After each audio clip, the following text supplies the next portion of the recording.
Goodbye, Jack. By Jack London. Hawaii is a queer place. Everything socially is what I may call topsy-turvy. Not but what things are correct. They are almost too much so. But still things are sort of upside down. The most ultra-exclusive set there is the Missionary Crowd. It comes with rather a shock to learn that in Hawaii the obscure martyrdom-seeking missionary sits at the head of the table of the moneyed aristocracy. But it is true. The humble New Englanders who came out in the third decade of the 19th century, came for the lofty purpose of teaching the Kanakas the true religion, the worship of the one only genuine and undeniable God. So well did they succeed in this, and also in civilizing the Kanaka, that by the second or third generation he was practically extinct. This being the fruit of the seed of the gospel, the fruit of the seed of the missionaries, the sons and the grandsons, was the possession of the islands themselves, of the land, the ports, the town sites, and the sugar plantations. The missionary who came to give the bread of life remained to gobble up the whole heathen feast. But that is not the Hawaiian queerness I started out to tell. Only one cannot speak of things Hawaiian without mentioning the missionaries. There is Jack Kersdale, the man I wanted to tell about. He came of missionary stock. That is, on his grandmother's side. His grandfather was old Benjamin Kersdale, a Yankee trader, who got his start for $1 million in the old days by selling cheap whiskey and square-faced gin. There's another queer thing. The old missionaries and old traders were mortal enemies. You see, their interests conflicted. But their children made it up by intermarrying and dividing the island between them. Life in Hawaii is a song. That's the way Stoddard put it in his Hawaii Noi. Thy life is music, fate the notes prolong. Each a stanza, and the whole a song. And he was right. Flesh is golden there. The native women are sun-ripe Junos, the native men bronzed Apollos. They sing, and dance, and all are flower-bejeweled and flower-crowned. And, outside the rigid missionary crowd, the white men yield to the climate and the sun, and no matter how busy they may be, are prone to dance and sing and wear flowers behind their ears and in their hair. Jack Kersdale was one of these fellows. He was one of the busiest men I ever met. He was a several times millionaire. He was a sugar king, a coffee planter, a rubber pioneer, a cattle rancher, and a promoter of 3 out of every 4 new enterprises launched in the islands. He was a society man, a club man, a yachtsman, a bachelor, and withal as handsome a man as was ever doted upon by mamas with marriageable daughters. Incidentally, he had finished his education at Yale, and his head was crammed fuller with vital statistics and scholarly information concerning Hawaii more than any other islander I ever encountered. He turned off an immense amount of work, and he sang and danced and put flowers in his hair as immensely as any of the idlers. He had grit, and had fought 2 duels, both political, when he was no more than a raw youth essaying his first adventures in politics. In fact, he played a most creditable and courageous part in the last revolution, when the native dynasty was overthrown, and he could not have been over 16 at the time. I am pointing out that he was no coward, in order that you may appreciate what happens later on. I've seen him in the breaking yard at the Halikala Ranch, conquering a 4-year-old brute that for 2 years had defied the pick of Von Tempsky's cowboys. And I must tell of one other thing. It was down in Kona, or up, rather, for the Kona people scorn to live at less than 1,000 feet elevation. We were all on the lanai of Dr. Goodhue's bungalow. I was talking with Dottie Fairchild when it happened. A big centipede, it was 7 inches, for we measured it afterwards, fell from the rafters overhead squarely into her coiffure. I confess, the hideousness of it paralyzed me. I couldn't move. My mind refused to work. There, within 2 feet of me, the ugly venomous devil was writhing in her hair. It threatened at any moment to fall down upon her exposed shoulders. We had just come out from dinner.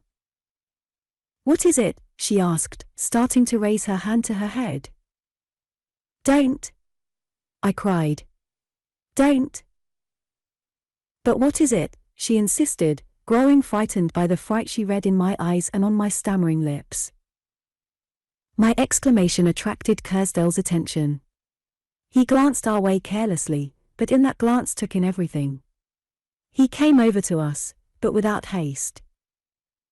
"Please don't move, Dottie," he said quietly. He never hesitated, nor did he hurry and make a bungle of it. "Allow me," he said. And with one hand he caught her scarf and drew it tightly around her shoulders so that the centipede could not fall inside her bodice. With the other hand the right he reached into her hair, caught the repulsive abomination as near as he was able by the nape of the neck, and held it tightly between thumb and forefinger as he withdrew it from her hair. It was as horrible and heroic a sight as man could wish to see. It made my flesh crawl. The centipede, 7 inches of squirming legs, writhed and twisted and dashed itself about his hand, the body twining around the fingers and the legs digging into the skin and scratching as the beast endeavored to free itself. It bit him twice. I saw it, though he assured the ladies that he was not harmed as he dropped it upon the walk and stamped it into the gravel. But I saw him in the surgery 5 minutes afterwards, with Dr. Goodhue scarifying the wounds and injecting permanganate of potash. The next morning Kersdale's arm was as big as a barrel, and it was 3 weeks before the swelling went down. All of which has nothing to do with my story, but which I could not avoid giving in order to show that Jack Kersdale was anything but a coward. It was the cleanest exhibition of grit I have ever seen. He never turned a hair. The smile never left his lips. And he dived with thumb and forefinger into Dottie Fairchild's hair as gaily as if it had been a box of salted almonds. Yet that was the man I was destined to see stricken with a fear 1,000 times more hideous even than the fear that was mine when I saw that writhing abomination in Dottie Fairchild's hair, dangling over her eyes and the trap of her bodice. I was interested in leprosy, and upon that, as upon every other island subject, Kersdale had encyclopedic knowledge. In fact, leprosy was one of his hobbies. He was an ardent defender of the settlement at Molokai, where all the island lepers were segregated. There was much talk and feeling among the natives, fanned by the demagogues, concerning the cruelties of Molokai, where men and women, not alone banished from friends and family, were compelled to live in perpetual imprisonment until they died. There were no reprieves, no commutations of sentences. Abandon hope was written over the portal of Molokai. "I tell you they are happy there," Kersdale insisted. "And they are infinitely better off than their friends and relatives outside who have nothing the matter with them. The horrors of Molokai are all poppycock. I can take you through any hospital or any slum in any of the great cities of the world and show you 1,000 times worse horrors. The living death. The creatures that once were men. Bosh! You ought to see those living deaths racing horses on the 4th of July. Some of them own boats. One has a gasoline launch. They have nothing to do but have a good time. Food, shelter, clothes, medical attendance, everything is theirs. They are the wards of the territory. They have a much finer climate than Honolulu, and the scenery is magnificent. I shouldn't mind going down there myself for the rest of my days. It is a lovely spot." So Kersdale on the joyous leper. He was not afraid of leprosy. He said so himself, and that there wasn't 1 chance in a million for him or any other white man to catch it, though he confessed afterward that one of his school chums, Alfred Starter, had contracted it, gone to Molokai, and there died. "You know, in the old days," Kersdale explained, "there was no certain test for leprosy. Anything unusual or abnormal was sufficient to send a fellow to Molokai. The result was that dozens were sent there who were no more lepers than you or I. But they don't make that mistake now. The Board of Health tests are infallible. The funny thing is that when the test was discovered they immediately went down to Molokai and applied it, and they found a number who were not lepers. These were immediately deported. Happy to get away? They wailed harder at leaving the settlement than when they left Honolulu to go to it. Some refused to leave, and really had to be forced out. One of them even married a leper woman in the last stages and then wrote pathetic letters to the Board of Health, protesting against his expulsion on the ground that no one was so well able as he to take care of his poor old wife. "What is this infallible test?" I demanded. "The bacteriological test. There is no getting away from it. Dr. Havihi's our expert, was the first man to apply it here. He is a wizard. He knows more about leprosy than any living man, and if a cure is ever discovered, he'll be that discoverer. As for the test, it is very simple. They have succeeded in isolating the Bacillus leprae and studying it. They know it now when they see it. All they do is to snip a bit of skin from the suspect and subject it to the bacteriological test. A man without any visible symptoms may be chock full of the leprosy bacilli.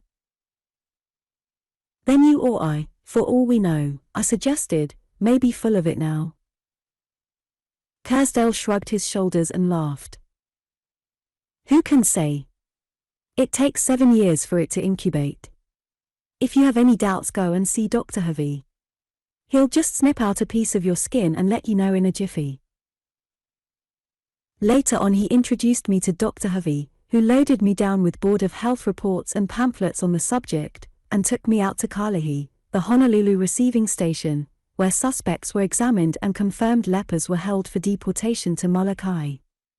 These deportations occurred about once a month, when, the last goodbye said, the lepers were marched on board the little steamer, the No'o, and carried down to the settlement. One afternoon, writing letters at the club, Jack Kersdale dropped in on me. "Just the man I want to see," was his greeting. "I'll show you the saddest aspect of the whole situation, the lepers wailing as they depart for Molokai.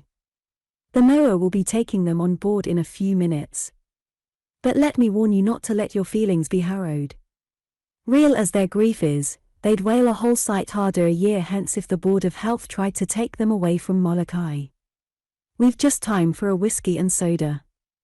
I've a carriage outside. It won't take us 5 minutes to get down to the wharf." To the wharf we drove. Some 40 sad wretches, amid their mats, blankets, and luggage of various sorts, were squatting on the string apiece. The Noah had just arrived and was making fast to a lighter that lay between her and the wharf. A Mr. McVeigh, the superintendent of the settlement, was overseeing the embarkation, and to him I was introduced, also to Dr. Georges, one of the Board of Health physicians whom I had already met at Kalihi. The lepers were a woebegone lot. The faces of the majority were hideous, too horrible for me to describe. But here and there I noticed fairly good-looking persons, with no apparent signs of the fell disease upon them. One, I noticed, a little white girl, not more than 12, with blue eyes and golden hair. One cheek, however, showed the leprous bloat. On my remarking on the sadness of her alien situation among the brown-skinned afflicted ones, Dr. Georges replied, "Oh, I don't know. It's a happy day in her life. She comes from Kauai. Her father is a brute. And now that she has developed the disease, she is going to join her mother at the settlement. Her mother was sent down 3 years ago, a very bad case." "You can't always tell from appearances," Mr. McVeigh explained. "That man there, that big chap, who looks the pink of condition, with nothing the matter with him, I happen to know has a perforating ulcer in his foot and another in his shoulder blade. Then there are others there. See that girl's hand, the one who is smoking the cigarette. See her twisted fingers. That's the anesthetic form. It attacks the nerves. You could cut her fingers off with a dull knife, or rub them off on a nutmeg grater, and she would not experience the slightest sensation." "Yes, but that fine-looking woman, there," I persisted, surely, there can't be anything the matter with her. She is too glorious and gorgeous altogether." "A sad case," Mr. McVeigh answered over his shoulder, already turning away to walk down the wharf with Kersdale. "She was a beautiful woman, and she was pure Polynesian. From my meager knowledge of the race and its types I could not but conclude that she had descended from old chief stock. She could not have been more than 23 or 4. Her lines and proportions were magnificent, and she was just beginning to show the amplitude of the women of her race. It was a blow to all of us, Dr. Georges volunteered. She gave herself up voluntarily, too. No one suspected. But somehow she had contracted the disease. It broke us all up, I assure you. We've kept it out of the papers, though. Nobody but us and her family knows what has become of her. In fact, if you were to ask any man in Honolulu, he'd tell you it was his impression that she was somewhere in Europe. It was at her request that we've been so quiet about it. Poor girl, she has a lot of pride. But who is she? I asked. Certainly, from the way you talk about her, she must be somebody. Did you ever hear of Lucy Mokunui? He asked. Lucy Mokunui. I repeated, haunted by some familiar association. I shook my head. It seems to me I've heard the name, but I've forgotten it. Never heard of Lucy Mokunui. The Hawaiian nightingale. I beg your pardon. Of course you are a Malahini, one, and could not be expected to know. Well, Lucy Mokunui was the best beloved of Honolulu of all Hawaii, for that matter. You say was, I interrupted. And I mean it.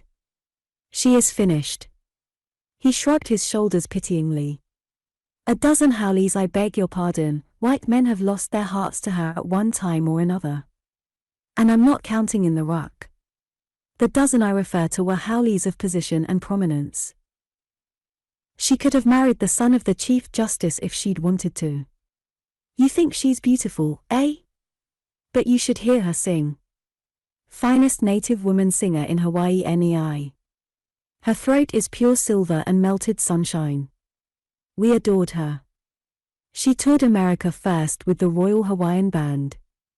After that she made 2 more trips on her own concert work. Oh! I cried. I remember now. I heard her 2 years ago at the Boston Symphony. So that is she. I recognize her now. I was oppressed by a heavy sadness. Life was a futile thing at best. A short 2 years and this magnificent creature, at the summit of her magnificent success, was one of the leper squad awaiting deportation to Molokai. Henley's lines came into my mind. The poor old tramp explains his poor old ulcers, life is, I think, a blunder and a shame. I recoiled from my own future. If this awful fate fell to Lucy Mokunui, what might my lot not be, or anybody's lot? I was thoroughly aware that in life we are in the midst of death, but to be in the midst of living death, to die and not be dead, to be one of that draft of creatures that once were men, aye, and women, like Lucy Mokunui, the epitome of all Polynesian charms, an artist as well, and well beloved of men. I am afraid I must have betrayed my perturbation, for Dr. Georges hastened to assure me that they were very happy down in the settlement. It was all too inconceivably monstrous. I could not bear to look at her. A short distance away, behind a stretched rope guarded by a policeman, were the lepers' relatives and friends. They were not allowed to come near. There were no last embraces, no kisses of farewell. They called back and forth to one another last messages, last words of love, last reiterated instructions. And those behind the rope looked with terrible intensity. It was the last time they would behold the faces of their loved ones, for they were the living dead, being carted away in the funeral ship to the graveyard of Molokai. Dr. Georges gave the command, and the unhappy wretches dragged themselves to their feet and under their burdens of luggage began to stagger across the lighter and aboard the steamer. It was the funeral procession. At once the wailing started from those behind the rope. It was blood-curdling, it was heart-rending. I never heard such woe, and I hope never to again. Kersdale and McVeigh were still at the other end of the wharf, talking earnestly politics, of course, for both were head over heels in that particular game. When Lucy Mokunui passed me, I stole a look at her. She was beautiful. She was beautiful by our standards, as well one of those rare blossoms that occur but once in generations. And she, of all women, was doomed to Molokai. She straight on board, and aft on the open deck where the lepers huddled by the rail, wailing now, to their dear ones on shore. The lines were cast off, and the Noah began to move away from the wharf. The wailing increased. Such grief and despair. I was just resolving that never again would I be a witness to the sailing of the Noah, when McVeigh and Kersdale returned. The latter's eyes were sparkling, and his lips could not quite hide the smile of delight that was his. Evidently the politics they had talked had been satisfactory. The rope had been flung aside, and the lamenting relatives now crowded the string a piece on either side of us. "That's her mother," Dr. Georges whispered, indicating an old woman next to me, who was rocking back and forth and gazing at the steamer rail out of tear-blinded eyes. I noticed that Lucy Mokunui was also wailing. She stopped abruptly and gazed at Kersdale.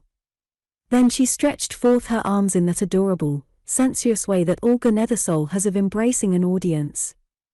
And with arms outspread, she cried, "Goodbye, Jack. Goodbye." He heard the cry, and looked. Never was a man overtaken by more crushing fear.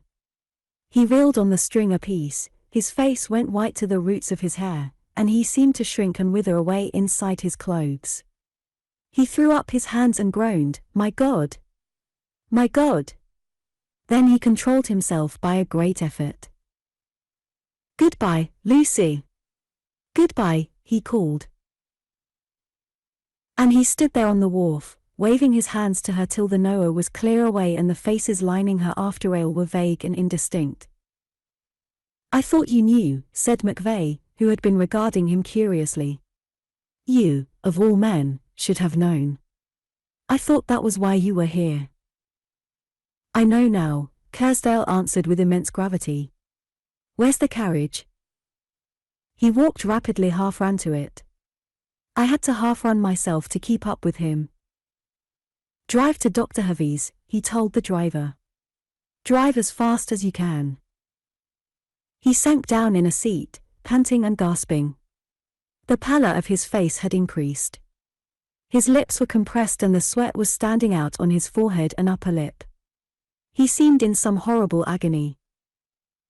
"For God's sake, Martin, make those horses go," he broke out suddenly. "Lay the whip into them, do you hear? Lay the whip into them." "They'll break, sir," the driver remonstrated. "Let them break," Kersdale answered. "I'll pay your fine and square you with the police. Put it to them. That's right. Faster. Faster." "And I never knew," he muttered, sinking back in the seat and with trembling hands wiping the sweat away. The carriage was bouncing, swaying and lurching around corners at such a wild pace as to make conversation impossible. Besides, there was nothing to say. But I could hear him muttering over and over, "And I never knew. I never knew."